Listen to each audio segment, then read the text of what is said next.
Hello and welcome. Wait, what am I doing here? Oh yeah, I'm here to talk about RWBY's Queendom. I reviewed the first 3 episodes of the show 4 months ago, and today I'm covering episodes 4 through 6. Better late than never, I guess. Remember to like this video and give me your thoughts below. When episode 4 starts, we pick up with RWBY in Weiss's dream world, or nightmare. See, at the end of episode 3, we find out that a nightmare grim has found its way into Weiss. So there appears to be a bit of a time jump here. Our heroes know about the nightmare in Weiss, and RWBY is already plugged into the Matrix. RWBY and the crew hope to kill the nightmare grim and wake up Weiss before it's too late. I think there's a lot to like. Let's get into it. In my last video, I asked the question why. Why are the writers doing this nightmare grim nonsense? Well, I think I have the answer. It appears most of this anime will take place in Weiss's dream world, and that gives the writers a bit more freedom. See, when you're writing a canon-adjacent story for a pre-existing show, creating a dream world that the characters can interact with gives the writer a playground that doesn't touch the real world.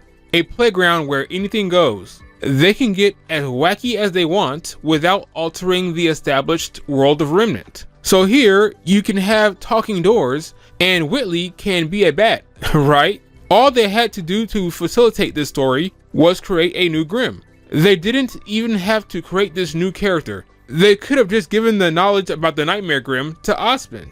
Speaking of that knowledge, it comes with the understanding of these dream coins that RWBY can use to communicate with the Nightmare Hunter while she's in the dream world. She can also use them to create doors that allow her to travel freely within the dream. It's ridiculous anime shit like this that's really unnecessary. It's so silly. Now within the dream world itself, RWBY goes on an exploration of Weiss's mind. Her dream world is a closed off city with a massive gate. The nightmare is at the heart of it. Here she sees firsthand what Weiss values, the memories that have stuck with her, and the grip the Nightmare Grim has on her. Weiss, it's backwards! See? It shoots out of the wrong end!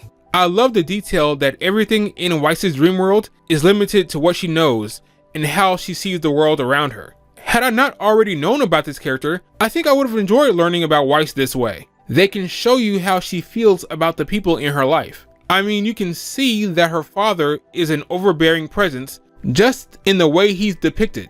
So all of that is good for the most part. Now, in the dream world, there are versions of relevant people in Weiss's life. Once someone enters the dream from the real world, their counterpart disappears. When Blake and Yang enter the dream with RWBY later, we learn that versions of Yang and RWBY exist in the dream world, but not Blake. Why? Well, Negative Weiss is a racist and doesn't want her there. The Faunus are the ones who hate us. That's not true at all!